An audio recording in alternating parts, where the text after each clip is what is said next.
ભરૂચના બોલાવમાં Ellora park society ખાતે ₹5 લાખના ખર્ચે બનેલા શેડનું ધારાસભ્ય રમેશ મિસ્ત્રીના હસ્તે લોકાર્પણ કરવામાં આવ્યું હતું। ભરૂચ જિલ્લા પંચાયત કારોબારી ચેરમેન તથા બોલાવ જિલ્લા પંચાયત સભ્ય ધર્મેશ મિસ્ત્રીની ગ્રાન્ટમાંથી બોલાવ ગામની ઇલોરા પાર્ક સોસાયટી ખાતે અંદાજિત ₹5 લાખના ખર્ચે એક શેડનું આયોજન કરવામાં આવ્યું છે। આ શેડનું લોકાર્પણ ભરૂચના ધારાસભ્ય રમેશભાઈ મિસ્ત્રીના વરદ હસ્તે વિધિવત સંપન્ન થયું છે। નવા નિર્માણ પામેલા શેડથી સ્થાનિક રહેવાસીઓને સામાજિક સાંસ્કૃતિક અને ધાર્મિક કાર્યો માટે એક સારી સુવિધાઓ ઉપલબ્ધ થઈ છે।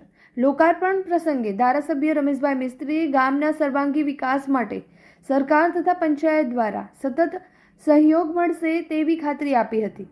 કારોબારી ચેરમેન ધર્મેશભાઈ મિસ્ત્રીએ પણ ભવિષ્યમાં આવા વધુ વિકાસો માટે ગ્રામજનોને આશ્વાસન આપ્યું હતું। લોકાર્પણ પ્રસંગે જિલ્લા પંચાયતના સભ્યો, ગ્રામ પંચાયતના સભ્યો તેમજ ગ્રામજનો સહિતના આગેવાનો ઉપસ્થિત રહ્યા હતા।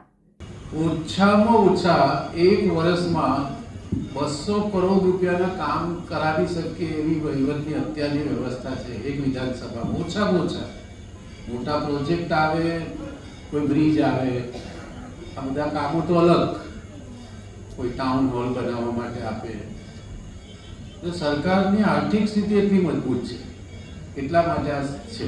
અને જે પ્રકારે વહીવટનું સરળીકરણ મુખ્યમંત્રીએ કર્યું છે અને પોતે બિલકુલ નરેન્દ્રભાઈની કોપી, અણિશુદ્ધ પ્રમાણિક વ્યક્તિ અને એક સજ્જન વ્યક્તિ, ધાર્મિક સ્વભાવના વ્યક્તિ મુખ્યમંત્રી પોતે, અને ગુજરાતમાં જે સીએમઓમાં બેઠા છે જે અધિકારીઓ બધા, ખાસ કરીને અવંતિકા સિંહ અને બધા, એણે નાણાકીય વ્યવસ્થાપન એટલું સરસ રીતે ગુજરાતનું કર્યું છે કે જેના કારણે ગુજરાત આર્થિક રીતે સતત વધારે ને વધારે મજબૂત થઈ રહ્યું છે। અને એમના વેપાર ધંધા અને આ બધી વસ્તુને આગળ વધારવા માટે ગુજરાતમાં શાંતિ અને સલામતીનું વાતાવરણ। જિલ્લા પંચાયતના સભ્ય તરીકેની ગ્રાન્ટમાંથી શેડ બનાવવાનું કામ અંદાજિત ₹5 લાખનું કામ કરવામાં આવ્યું છે।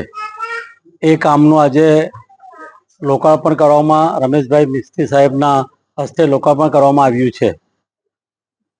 આગામી દિવસોની અંદર અલગ અલગ ધારાસભ્યો, તાલુકા પંચાયતના સભ્ય, ગ્રામ પંચાયતના સભ્યો અને જિલ્લા પંચાયતના સભ્ય દ્વારા અલગ અલગ વિસ્તારમાં જે સુવિધાથી વંચિત લોકો છે તેઓને જે બી જરૂરિયાત હશે એવા લોકોને પણ સુવિધા માટેની ગ્રાન્ટની વ્યવસ્થા અમે લોકો કરીશું। ને આજરોજ આજના કાર્યક્રમની અંદર ખૂબ મોટી સંખ્યામાં સોસાયટીના રહીશો ઉપસ્થિત રહ્યા છે। સૌનો આભાર।